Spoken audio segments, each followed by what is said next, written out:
Struggling to add a new currency to your Wise jar? I get it.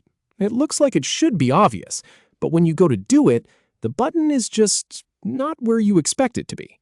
Here's exactly how to do it in under 5 minutes. We'll start by clicking your jar, then we'll add a currency, choose one from the list, and finally verify that it's actually set up. Let's jump in. All right, the first thing you need to do is log into your Wise account and find your jar. Now, your jar is that main savings bucket where you already have one currency sitting. So go ahead and click right on that jar to open it up.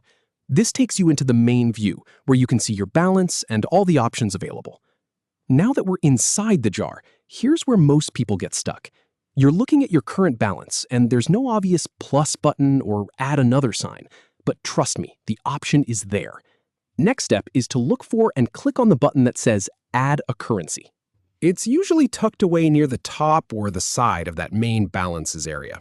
Just give it a click. Once you click that, a list is going to pop up showing you all the currencies Wise supports.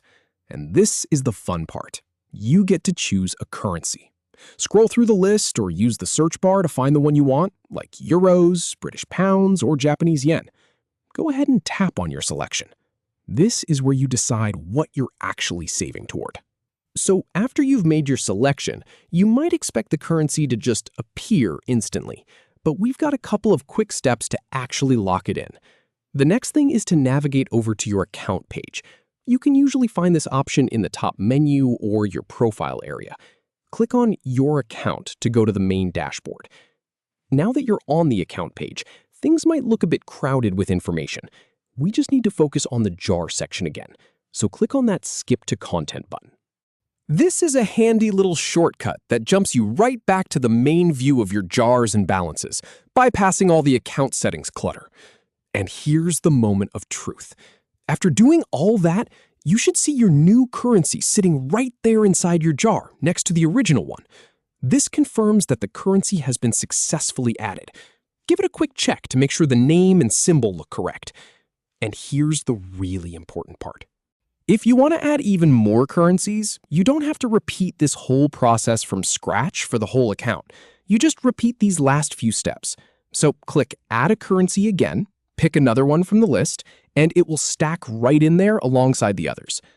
Now, one common issue I see is that the Add a Currency button is sometimes grayed out or missing. If that happens, it usually means you're looking at a closed jar or a fixed-term jar. You can only add currencies to an open jar. So double check that your jar is an open one. Also, make sure you're on the web version for this. The mobile app looks a little different and the steps can vary. And that's it. You've gone from being limited to one currency to holding multiple currencies in a single jar. Pretty neat, right? Now you can start saving in the currencies that actually matter to you.